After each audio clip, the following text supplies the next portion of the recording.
Bienvenue dans le module Assemblée générale, première partie. Dans cette première partie, nous allons nous intéresser à la préparation de la convocation, à l'envoi de la convocation et au transfert des fichiers nécessaires pour la tenue d'assemblée générale depuis Jiminy vers Jiminy AG. Depuis l'écran d'accueil, positionnez-vous sur la fiche du syndicat concerné. Sur cette interface, vous avez accès au post-it AG que vous pouvez utiliser tout au long de l'année comme mémo pour les points apportés à l'ordre du jour. Pour préparer votre convocation, vous devez cliquer sur le bouton AG, Préparation AG.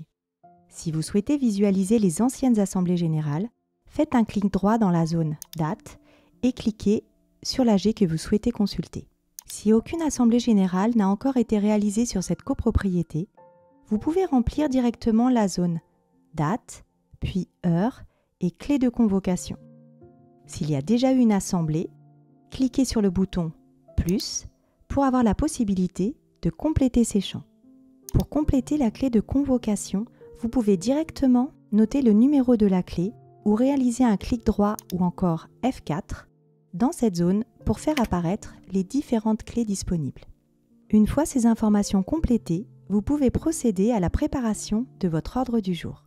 Par défaut, le type d'assemblée générale est noté annuel. Vous pouvez également sélectionner spécial ou constitutive, selon votre besoin. Ce paramétrage permet de changer l'ordre du jour de base que vous avez prédéterminé dans la bibliothèque de décision et de modifier le titre de l'assemblée générale. Pour information, vous ne pouvez pas convoquer deux assemblées générales le même jour, même si leur type est différent. En effet, Jiminy permet une seule date d'assemblée générale par jour et par immeuble. Le lieu de l'assemblée générale est automatiquement repris de l'assemblée générale précédente. Si vous souhaitez modifier ce lieu, vous pouvez procéder en saisie libre ou accéder aux adresses préenregistrées en vous positionnant sur la première ligne de l'adresse, réaliser un clic droit ou F4 pour sélectionner l'adresse souhaitée. C'est également par ce menu que vous pouvez rajouter une nouvelle adresse. C'est à vous de déterminer la clé. Elle doit se suivre. Le prochain sera donc le 2. Tapez votre adresse, Nouveau, Ajouter et Fermer. Vous pouvez compléter la case Représentant du cabinet. Cette information apparaîtra uniquement sur l'extranet de vos copropriétaires.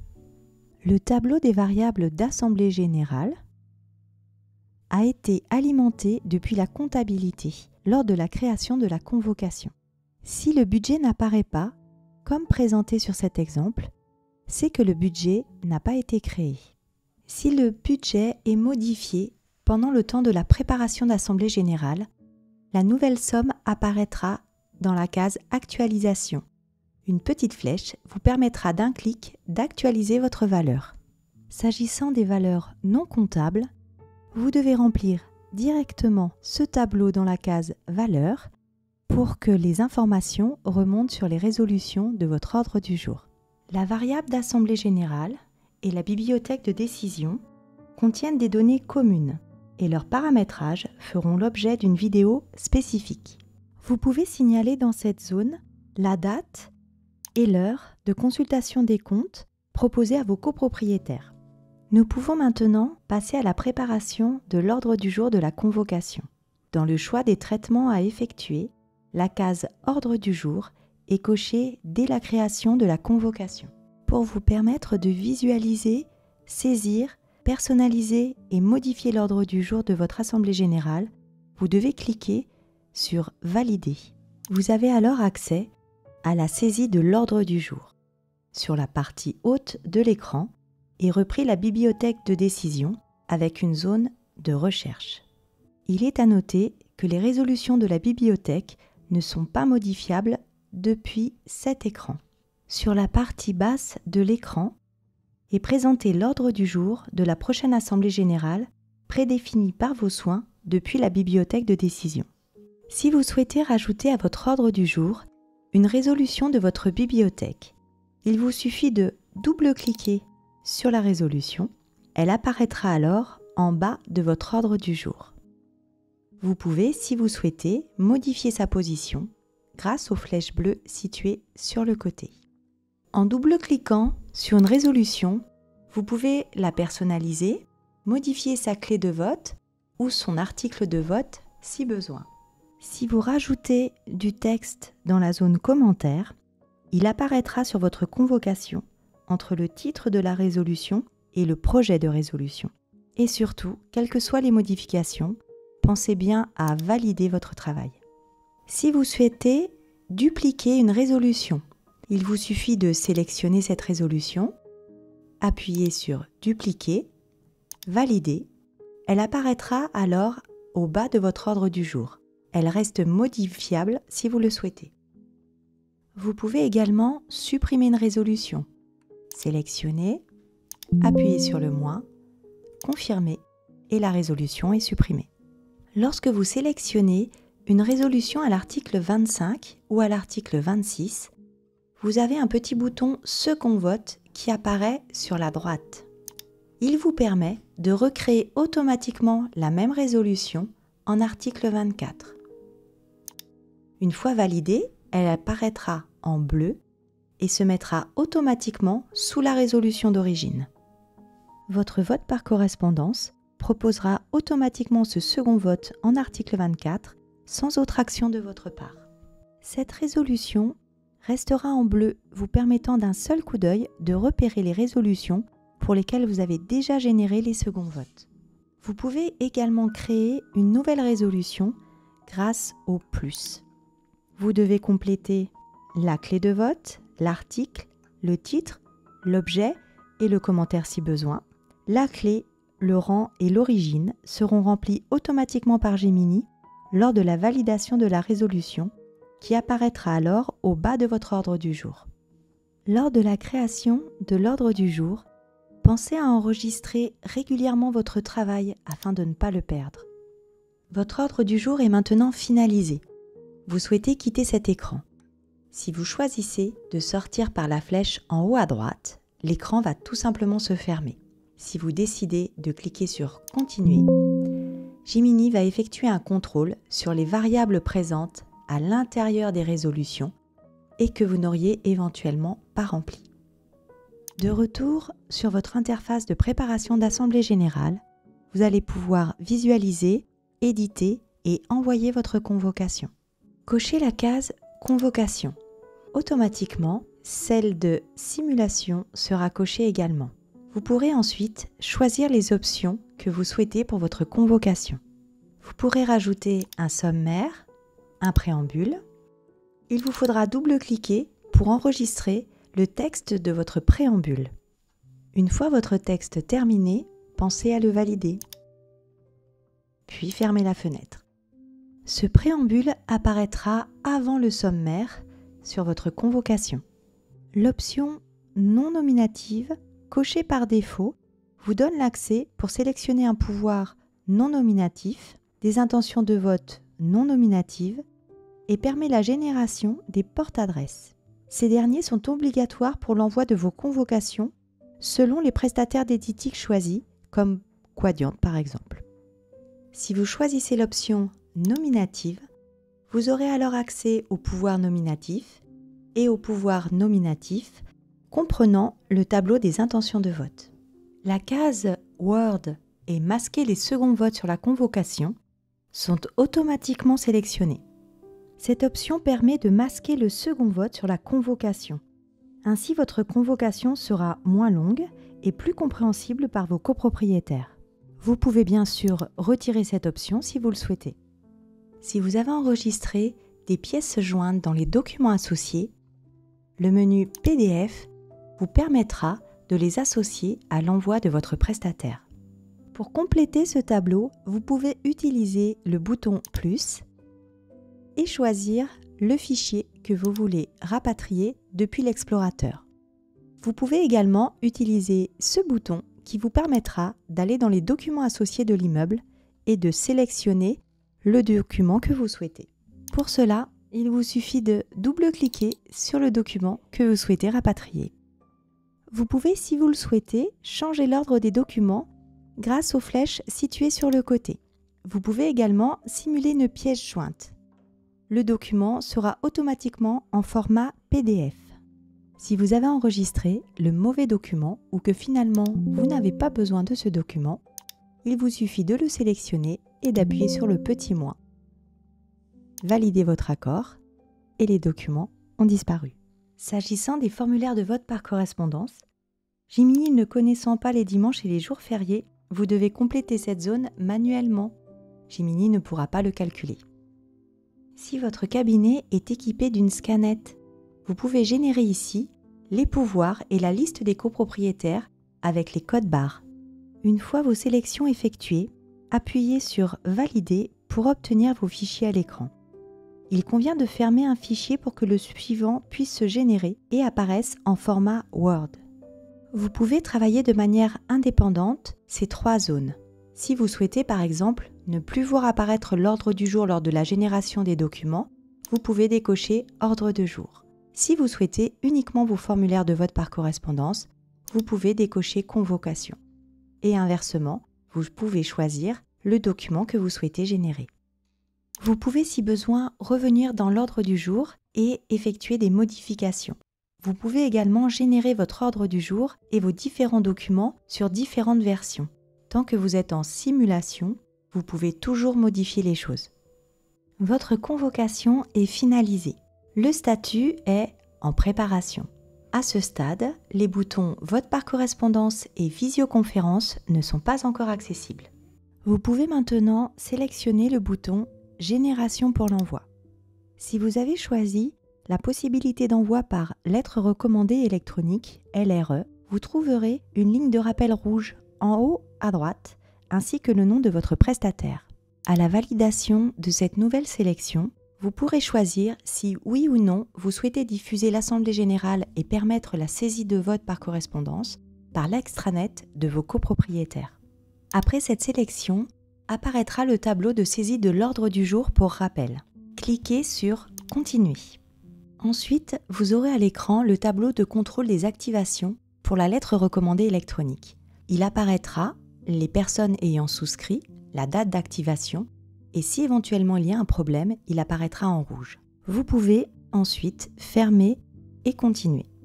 En fonction de votre paramétrage, les différents documents vont à nouveau se générer en Word. Si vous devez utiliser par la suite pour l'envoi des porte-adresses, il vous faut bien cocher « Oui » pour les éditer en PDF. Vos documents sont prêts à être envoyés. Plusieurs solutions s'offrent à vous. Vous pouvez les imprimer et les envoyer par la poste. Vous pouvez, si vous le souhaitez, générer vos recommandés depuis la fiche du syndicat en allant dans Administration, AR Courrier et en utilisant le module d'envoyer de recommandés. Si vous avez choisi un partenaire de type Néoposte nécessitant des porte-adresses, vous devez cliquer sur le bouton Néoposte pour accéder à l'interface vous permettant la dépose de vos documents et leur envoi vers la plateforme de votre partenaire. Si vous avez choisi un partenaire type Atome nécessitant un fichier TXT, vous devez cliquer sur le bouton Atome pour obtenir le fichier TXT, puis vous rendre sur l'interface de votre partenaire pour y déposer vos documents. Pour que ces raccourcis fonctionnent, vous devez absolument nous informer des modalités et de la date de souscription d'un contrat auprès du prestataire de votre choix, afin que nous puissions paramétrer Jiminy au mieux et ainsi vous simplifier vos envois. Comme vous pouvez le constater, suite à cette validation, l'état de votre préparation a été modifié en convoqué ou diffusion extranet selon votre choix. L'ordre du jour, de même que les variables, ne sont plus modifiables. Et maintenant, les boutons VPC et Visioconférence sont accessibles. Pour enregistrer un VPC, double-cliquez sur le bouton Vote par correspondance pour accéder au tableau des copropriétaires. En cochant la case Correspondance, la date du jour apparaîtra automatiquement. Elle reste modifiable si besoin. Pour procéder à l'enregistrement des votes, vous pouvez sélectionner le bouton Saisie des votes ou double-cliquer sur le nom du copropriétaire. Une fois la grille de vote à l'écran, vous pouvez sélectionner grâce au pour, contre, abstention. Vous pouvez gérer résolution par résolution et vous avez également la possibilité de sans vote si aucune position n'est exprimée ou compréhensible sur le document remis par votre copropriétaire. En bas à gauche, vous pouvez suivre le nombre de votes enregistrés. Pensez bien à valider avant de quitter l'écran. Sur le tableau apparaît une barre verte sur le VPC saisi. Elle n'est pas complète car nous avons une résolution qui a été cochée sans vote. Cela vous permet d'un seul coup d'œil de voir où vous en êtes. De plus, en bas du tableau, vous avez également le nombre de VPC enregistrés et le nombre de tantièmes que cela représente. En double-cliquant dans cette zone, vous pouvez accéder à votre explorateur et enregistrer le VPC en format PDF de votre copropriétaire. Si vous avez choisi la diffusion sur l'extranet et donné la possibilité à vos copropriétaires de voter depuis leur espace, la mention « Vote par correspondance » apparaîtra en rouge sur le bouton dès qu'un copropriétaire aura voté. À l'ouverture du tableau, les copropriétaires ayant voté en ligne seront également en rouge jusqu'à l'enregistrement de leur vote. Pour les enregistrer, il vous suffit de vous positionner sur la ligne et de cliquer sur la flèche pour importer leur vote en un seul clic. Et quel que soit votre mode d'enregistrement, pensez bien toujours à valider avant de fermer. À partir du moment où vous avez au moins un VPC d'enregistré, la petite coche bleue apparaîtra. Vous pouvez, grâce à ce tableau, connaître le nombre de VPC actuellement enregistrés et ce qu'ils représentent en voix, sans double-cliquer sur la case « Vote par correspondance ». Pour convoquer vos copropriétaires ayant souscrit à l'option Visioconférence, il vous faut double-cliquer sur le bouton Visioconférence et le tableau des copropriétaires apparaît. Vous devez ici déposer le lien fourni par votre prestataire s'agissant de la visioconférence. Une fois fait, vous pouvez sélectionner le ou les copropriétaires ayant choisi cette option. Quel que soit leur nombre, vous pouvez faire un seul envoi grâce à ce bouton. Valider et fermer, la petite coche bleue vous signalera qu'au moins un copropriétaire a souscrit à cette option. Les copropriétaires qui ont choisi le VPC et pour lequel vous avez déjà enregistré les votes apparaîtront en grisé et ne seront pas sélectionnables. Et inversement, si vous avez déjà sélectionné les copropriétaires pour la visioconférence, ils ne seront pas accessibles pour un enregistrement de vote par correspondance. Tout comme pour les votes par correspondance, n'oubliez pas de valider, ce qui vous permettra également d'avoir la petite coche bleue vous signalant qu'un copropriétaire a souscrit à la visioconférence. Ça y est, votre convocation est terminée. Envoyé, les VPC sont de retour, les bulletins de visioconférence également, et nous sommes maintenant à quelques heures de l'Assemblée générale. Il est donc temps d'éditer votre feuille de présence. AG, édition feuille de présence. Le titre reste en saisie libre. Vous pouvez sélectionner les clés de répartition. Vous pouvez également choisir votre format. Et très important, vous devez reporter la date d'Assemblée générale afin que les votants par correspondance et les présents en visioconférence apparaissent bien. À la validation, vous serez automatiquement redirigé vers le spooler. Génération PDF va nous donner l'occasion de voir notre feuille de présence. Comme vous pouvez le constater, comme nous avons bien rempli la date, les informations sont remontées sur votre feuille de présence. Nous allons retourner une dernière fois sur notre préparation d'Assemblée générale. Pour la prochaine manipulation, il est impératif d'avoir Internet sur le poste où Jiminy est installé et sur le poste où Jiminy AG est installé. En effet, nous allons maintenant procéder au transfert des fichiers pour la tenue d'Assemblée générale. Nous vous conseillons d'effectuer ce transfert quelques heures ou la veille de votre Assemblée générale, car en plus des fichiers pour l'Assemblée générale, des informations comptables sont reprises. Et en cas de vente entre la convocation et l'Assemblée générale, vous serez sûr d'avoir le bon copropriétaire. Vous pouvez maintenant appuyer sur le bouton « Préparer des fichiers pour la tenue d'Assemblée générale ». La saisie de l'ordre du jour apparaît pour rappel, cliquez sur « Continuer ». En cas de VPC incomplet, vous aurez ce message. Si cela vous convient, cliquez sur « OK ». Si vous avez un doute sur le fait que le vote de votre copropriétaire est complet ou non, vous pouvez toujours cliquer sur la flèche, vérifier le vote par correspondance, puis recommencer votre préparation des fichiers pour la tenue d'AG. Une fois le transfert terminé, votre statut a changé. Il est maintenant « À tenir ». Vous êtes maintenant prêt à passer à la seconde partie qui concerne la tenue de l'Assemblée générale. Mais avant, laissez-moi vous expliquer comment faire une copie d'AG. Si vous n'avez pas pu tenir votre Assemblée générale, faute de quorum par exemple, ou que vous devez reconvoquer une Assemblée générale avec un ordre du jour identique, vous pouvez effectuer une copie d'Assemblée générale. Je vous invite à cliquer sur Outils, Boîte à outils, Copie d'Assemblée générale. Ensuite, il vous suffit de suivre les instructions. Nous allons dupliquer l'Assemblée générale que nous avons préparée. Code cabinet 03, copropriété 20 et la date de départ est le 2 mai 2024. Nous allons décider de la dupliquer pour le 12 juin 2024. Une fois rempli, il vous suffit de copier, répondre oui et la copie est terminée. Vous pouvez fermer et aller dans votre copropriété. Une fois sur votre fiche syndicat, AG, préparation AG. Comme vous pouvez le constater, l'Assemblée générale du 12 juin est bien à l'écran. Elle a été copiée jusque dans son statut. Elle est en état à tenir, comme celle prévue le 2 mai 2024. Pour travailler sur cette Assemblée générale, il vous faut modifier son statut et revenir en préparation. Le petit message vous indique qu'en revenant en préparation, vous allez supprimer les copropriétaires que vous auriez éventuellement enregistrés en visioconférence, de même que les votes par correspondance s'il y en a. En effet, gardez bien à l'esprit que votre convocation soit copiée ou non, le fait de revenir en état préparation effacera automatiquement les votes par correspondance et la visioconférence. Vous n'aurez plus accès au bouton et les données ne seront pas conservées. Pour clôturer cette première partie, je vous propose de supprimer une assemblée générale. Il vous suffit d'aller sur le petit moins, cliquez sur oui et votre assemblée générale n'apparaît plus.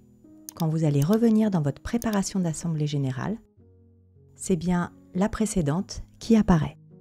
Merci de votre attention et à bientôt sur nos tutos.